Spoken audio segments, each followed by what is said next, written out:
Hi everyone, Peter here from Flow High Performance, and in this video we will cover how volume can be distributed between muscle groups for the goal of muscle growth.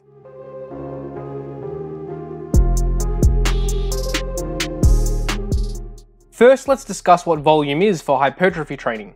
Volume as a general concept for any training refers to how much total workload is performed. This is specific to the exercise or sport, meaning that the metrics we use to calculate volume are different for each form of exercise. In this video, we will be discussing volume specifically for hypertrophy training and how this impacts muscle growth. Let's now define what volume is for hypertrophy training. There are multiple different ways to calculate volume for hypertrophy training. However, the most practically relevant method is to use the total number of sets per muscle group per week. This is because hypertrophy can be equally achieved across a range of different rep ranges and loads and a range of different exercises for each muscle group. So each set of lifting for a particular muscle group is essentially the same in terms of its hypertrophic stimulus. Therefore, for the rest of this video, volume will refer to the number of sets per muscle group per week. Now that we understand what volume is, what is its relevance to hypertrophy training? Volume appears to have a dose-response relationship with muscle growth. This means that with all other factors being equal, the more volume that is performed, the more muscle growth we see. So assuming we are taking each set fairly close to failure, and we have chosen appropriate exercises to train each muscle group, volume appears to be the primary driving factor for hypertrophy. It is unclear if there is a point where more volume results in less growth, although if this point does exist, it likely occurs at extremely high volumes that probably aren't going to be reached anyway. So if more volume results in more muscle growth, why don't we just keep doing more volume? This is because we have other factors that will likely limit volume rather than reaching a theoretical maximum volume threshold. There are a few factors that can limit our training volume. The first is joint tolerance. This refers to pain and irritation that is experienced by the joints and connective tissue.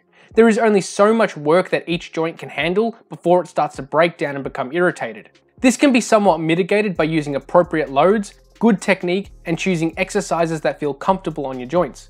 However, there is inevitably a maximum threshold regardless of how well these variables are implemented. So trainees should perform a volume that doesn't cause any joint pain or irritation over time.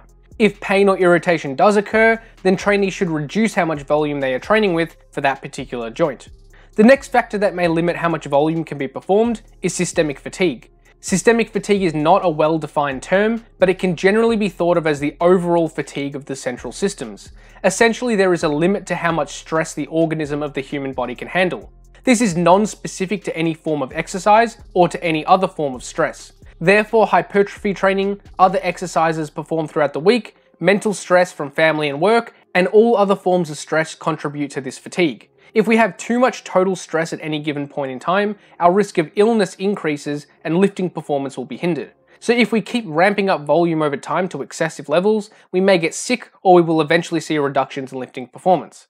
Therefore, trainees should maximize volume within their own systemic recovery ability. And the last factor that is likely to limit volume is practicality. Not everyone has the time and energy to dedicate to be able to train as much as they need to grow at their maximum rate. Factors like work, family, and social life also take up time throughout the week and may limit how much volume a trainee can perform. Therefore, trainees should maximize how much volume they can perform within the constraints of their own personal practicality. So now we understand that there is a finite amount of volume we can perform each week, as volume is likely to be limited by one of the factors we just discussed. So how should we distribute this volume across each muscle group to maximize growth?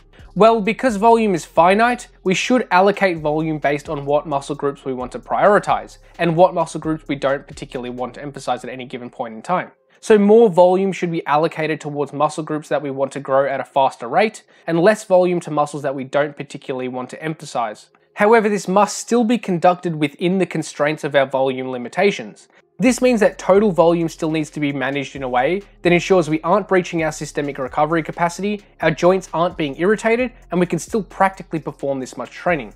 Let's now go through two examples of how volume can be allocated for different training goals. First, let's say this trainee wants to particularly emphasize the chest, shoulders, and biceps. Therefore, we will allocate more volume to these muscle groups and less to other muscle groups that they aren't as concerned with growing. So this trainee may allocate their weekly volume in the following way. As we can see here, the chest is trained with 18 sets per week, the back with 14 sets, the side/rear delta train with 15 direct sets in addition to indirect training, the triceps with 8 direct sets, the biceps with 15 direct sets, the quads with 8 sets, the glutes and hamstrings with 8 sets, and the calves with 8 direct sets. So as we can see in this example, the trainee has higher volumes for the chest, shoulders, and biceps, and less volume allocated towards the other muscle groups.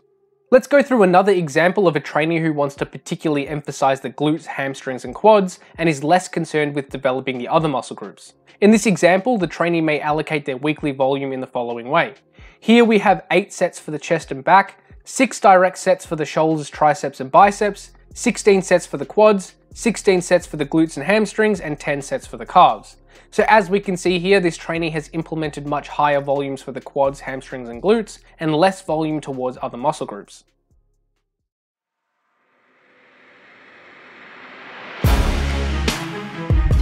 Thanks for watching, and hopefully you got something out of this video.